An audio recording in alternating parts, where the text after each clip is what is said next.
and then we sort of go from there. You may or may not need to get into those specifics, again, depending on who you're meeting with and what their frame of reference is. In particular, if you are meeting with the legislator who is representing your district, you're the constituent. You're the reason, presumably, that they are in office if you voted for them. And if you didn't, you are still important to them because you are a potential future vote. So you want to make sure that you're giving them something that they can put in their logbook that will trigger a memory, that will trigger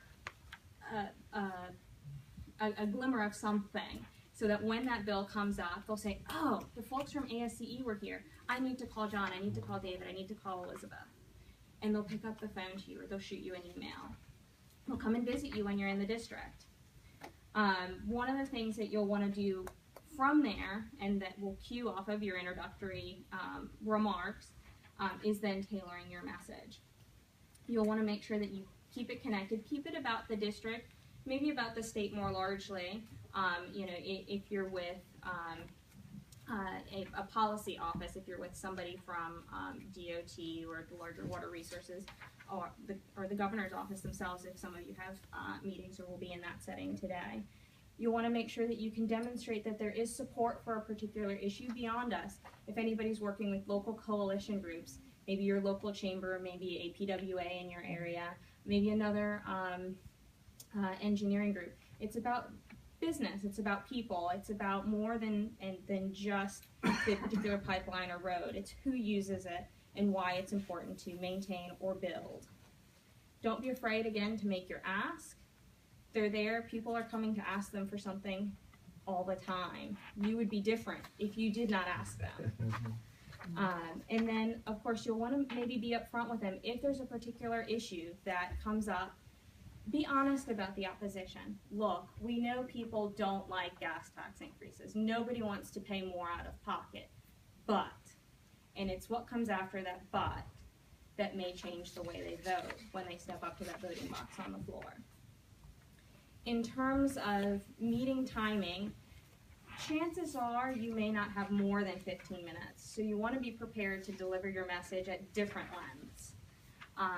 The briefest could be what I like to call a flyby meeting, which is usually a minute or less with the representative, with the actual elected official. Chances are they'll give you all the staff time that you need, but at a certain point that staffer will probably say, look, I have to cap it at 15, 20 minutes. When you meet that official, if it happens to be in a flyby setting, you want to make sure that you give them that elevator pitch. The only thing that you may have an opportunity to do is introduce yourself. So having something key, whether it's a project you work on, your sentiment on a particular issue, having that woven in there should give them enough to create that memory. It may include a recommendation. You may have time to make your ask. If you don't, that's okay. You'll be with a staff person, ask the staffer. The next sort of phase or length of meeting that you'll have is a 5-minute meeting. The congressman may, the assembly person may sit down and have an actual quick chat, may join the meeting for a little while. If you've already introduced yourself to the staffer at that point and you're kind of into it, take a moment, reintroduce yourself. Don't count on that person, passing on who you are and why you were there.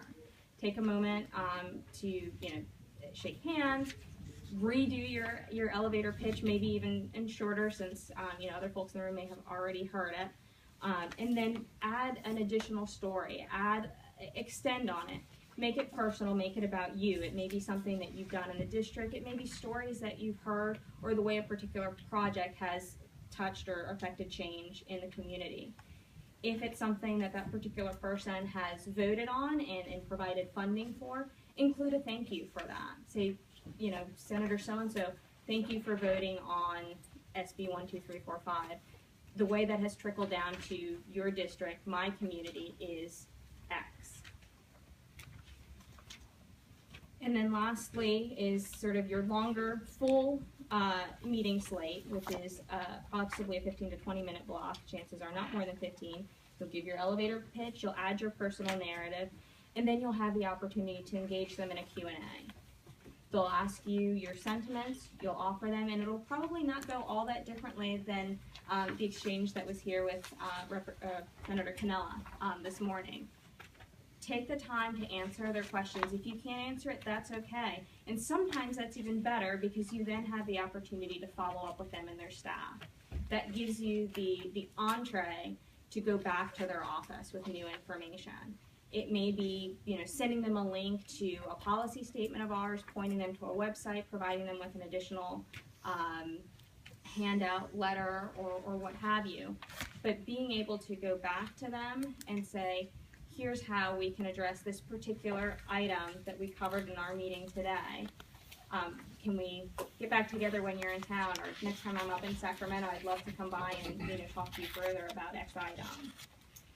And then again, you want to make sure you have your ask and that you have a thank you ready for them. When you leave your meeting, you'll want to make sure that you have in mind, in addition to the feedback that you'll provide Richard for his future follow-up, have an action plan for yourselves, have an action plan for your section or branch, and how you plan on engaging that person's office once you go back home.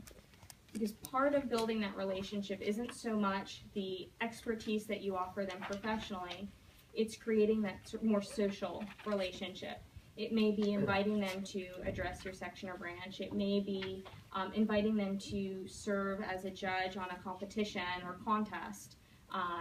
Asking if they want to come out and partake in a STEM activity that you may be doing as a section, because as you said, they love education, they love to be out there with constituents, and giving them that opportunity to be forward-facing through the society is excellent to building trust and building that rapport with the office, so that when something does come up, you're the first person they ask, and you have the ability to lend that influence.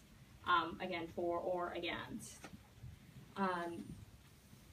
One thing I'd like to do is do a quick little activity. I don't know if we geographically have the landscape to do it in here, but I'd love to do a meeting simulation. If we could get you in small groups of maybe 5 or 6.